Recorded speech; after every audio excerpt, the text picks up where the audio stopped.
You're looking at a man in a Marni short sleeve shirt and some Gucci wrinkle effect wool pants, a sort of summer wool pant.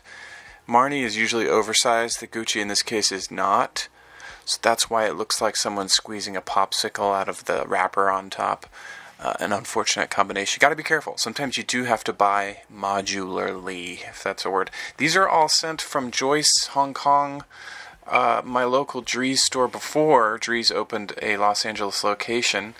They've known me since I was a child. I'm still only 19, but they've known me forever, so I have to be loyal, and you should be loyal to your local store. There's no benefit to shipping these internationally and opening, etc. It's just a hassle, and so much so that I had to sort of mistreat the clothes and smash them and make them look used and fib to customs to get them here. Don't do that. Just buy from your local spa, wherever that is, or be a good tourist and do it the right way.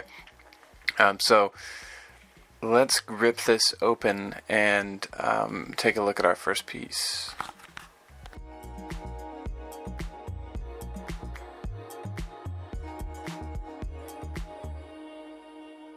This is a pretty substantial, you can see me trying to manhandle this box, a substantial haul for any individual consumer, so I'll have to try to share these if I can, if there's any interest. There's quite a bit in this shipment.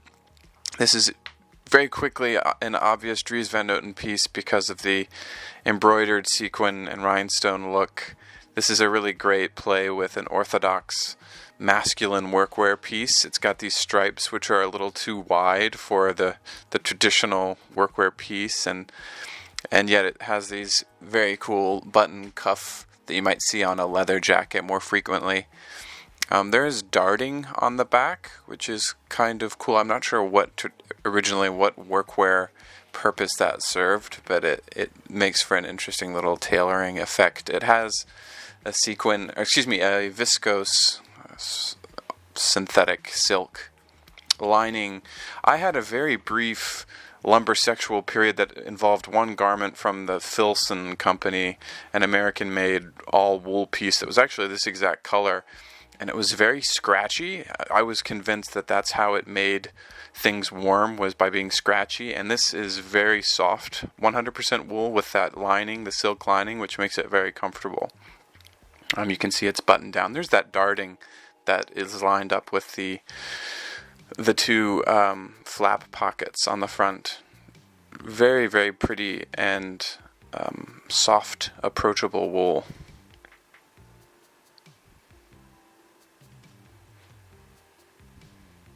And, this is this show was inspired by Anglo-American punk music, and I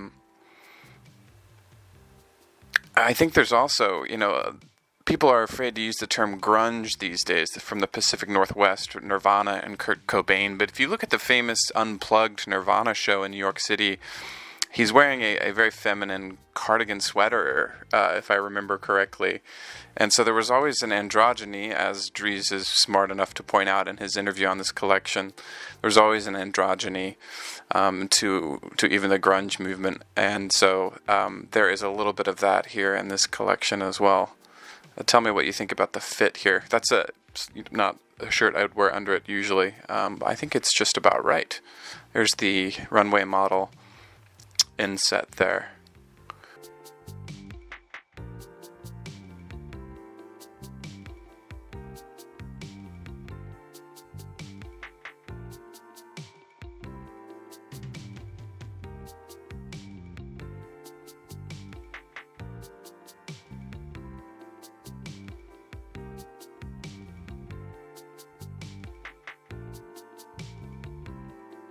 Okay, next item.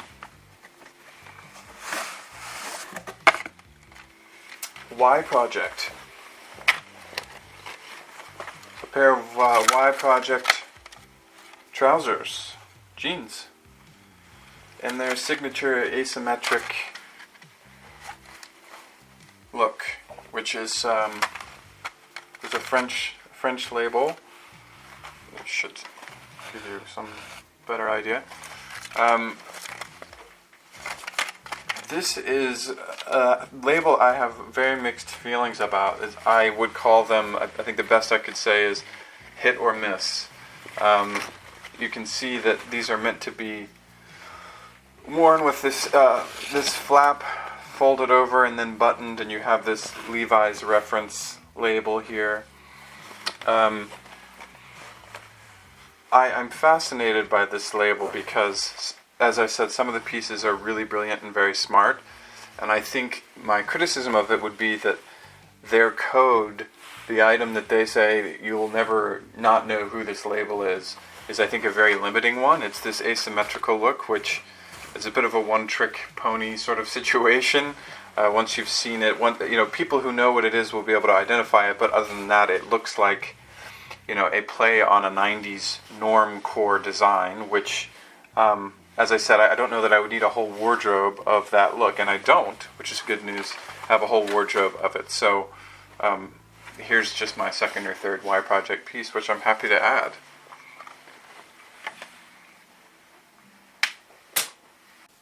Now, I wasn't going to record any audio while I was trying some of these on. I was going to patch a voiceover. But the Y Project I've just tried on, they don't look particularly good on me. But the interesting thing about tongue-in-cheek clothes is if they don't look perfect on you, if you're a size off, that's okay. It's not supposed to look perfect and earnest. So I'm surprised at how much I liked wearing those. I don't know if it's because it reminded me of being young and feeling denim like that on my body, but I'm surprised at how much I actually wanted to put those back on. They're not necessarily comfortable, but there's something playful about it and positive that I didn't expect. Second piece is a very bold printed shirt from Winter 20. Notice the collar is not oversized or trying to be groovy or period specific. It's pretty standard, which is the difference between Dries van Noten and many designers. They go too far into some kind of costume piece. Here it's standard, and it makes a tension between that pretty wild print. The other standout piece here is this beautiful, almost a crepe cotton fabric. It is thin, has beautiful texture, a woven texture, almost like a wafer. It's not soft to the touch. It feels like an extremely technical and custom fabric, and one that you would only find from Dries van Noten, certainly in menswear. This is the model on the left, wearing it tucked in. I have it untucked because I'm wearing pants from this season, this kind of gloss leatherette cotton. And they are fitting my athletic tall legs a little tight, as you can see, a little bit too tight. I'm a true 48 waist, but I have athletic thighs, so you can see I'm not quite hitting the mark based on the Winter 20 look on the runway. So these, I won't sell them or give them away. Hopefully they'll stretch a little, but I'll probably wear them underneath of something. So be mindful, every Dries pant tends to be cut differently.